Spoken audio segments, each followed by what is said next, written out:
And some of the scenes that played out last week there.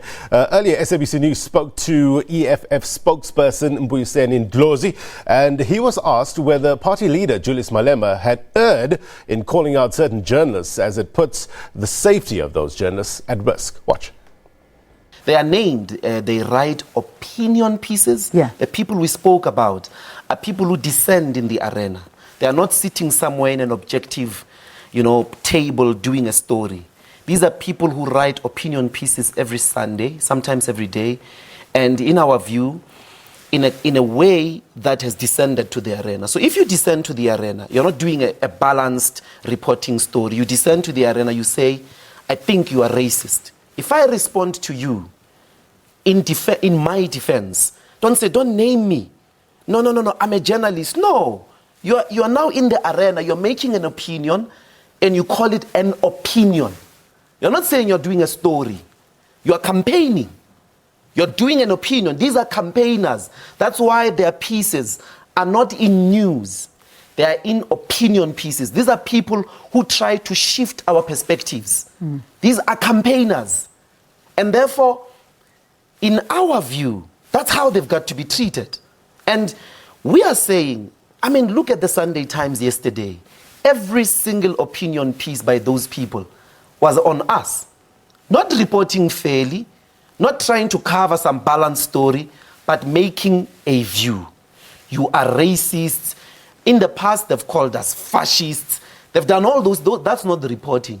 That's an opinion piece. If we respond and we say, these are our ideological enemies, because they are doing an idea, they are doing ideological work. They're not reporting stories. Now, that's number one. The second thing is, the president was very clear. He says, when I say to you, deal with them decisively, you can play it there. When I say to you, deal with them decisively, I say intellectually. In the EFF, we pride ourselves with superior logic. Don't beat them up. Don't be physical with them. He was very, very clear in relation to that. But let me tell you something. He did backtrack, though, because he did in the beginning. There's no backtrack. He did in the beginning name them. And by naming them is not wrong. But okay. It's not wrong. They write in their names. Opinion pieces have been around since before you and I were even born. And they've always had names. But they've never been attacked.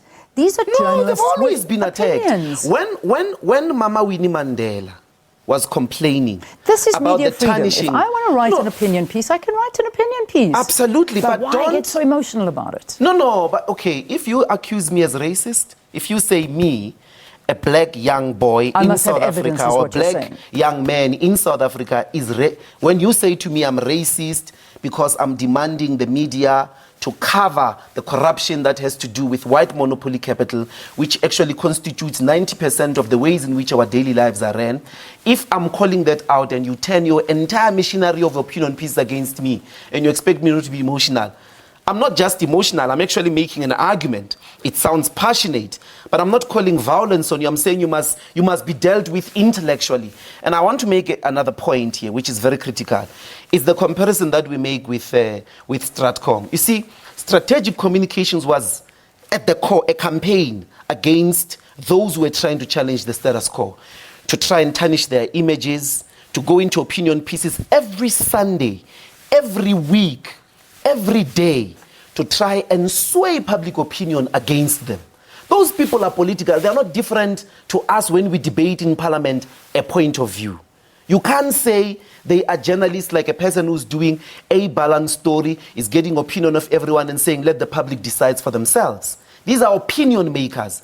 They've descended into the arena. We're going to have to deal with them in the ways we deal with people who disagree with us about what must happen policy-wise in society. But the problem is they've got a privilege we don't have.